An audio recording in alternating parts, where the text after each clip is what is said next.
Ժողովուրդ, դուք տեսել եք 2 օր առաջ նկարահանածս Աստվածաշնչի մասին տեսանյութի տակ ինչ է կատարվում։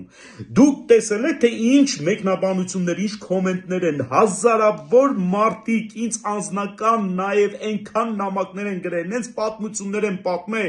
Աստվածաշնչի հրաշքների մասին։ Ժողովուրդ, հələ մտեք տեսանյութի տակ ու տեսեք, թե ինչ պատմություններ են պատմում Instagram-ում, Facebook-ում, TikTok-ում, հազարներով կիսվել են այս տեսանյութը։ Ես շշմած եմ, ես որ նկարահանում էի տեսանյութը չէի պատկերացնում, որ այսպես մեծ արձագանք է լինելու, ու հələ պատմությունները կարդացեք, տակին ես մի քանի հատ այսօր առանձնացրել եմ, որ անպայման հենց հիմա պատմեմ այս տեսանյութի ժամանակ, ամբողջ օրը շշմած եմ եղել ժողովուրդ, ուզում եմ անպայման բարձրաձայնեմ այս պատմությունները, չնայած անունները փակել եմ, բայց տեսանյութերի տակ իրանք մեկնաբանությունները public գրված են, դուք կարող եք բոլորդ մտնեք կարդաք ու լսեք ժողովուրդ այս պատմությունները։ Մեր հարգարժան հետևորդներից մեկը գրել է, դա փաստ է, ինքս կենթանի վկան եմ Աստծո հրաշքների, երբ պատրաստվում էի գնալ վիրահատության, որը ըստ բժշկի անխուսափելի էր, 1 օր առաջ աղոթում եմ, չնայած որ միշտ եմ աղոթում, եւ առավոտյան գնալուց առաջ դուստրս ասում եմ մամ ջան գնա,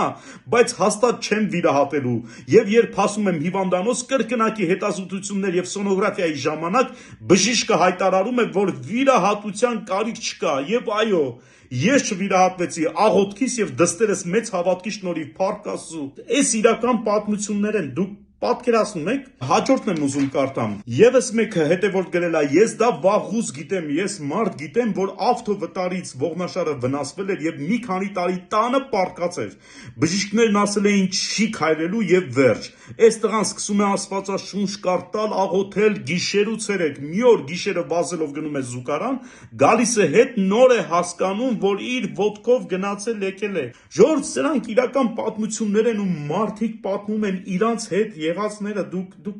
հասկանում եք էս ինչա։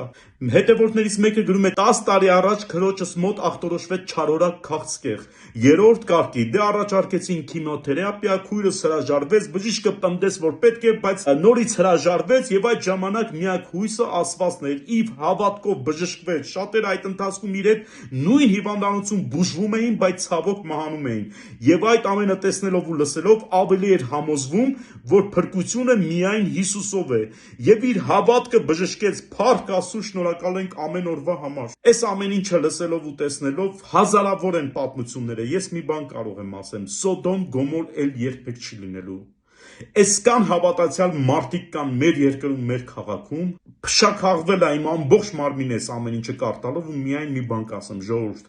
կարդացեք Աստվածաշունչ եւ եղեք Աստծուն շատ մոտ։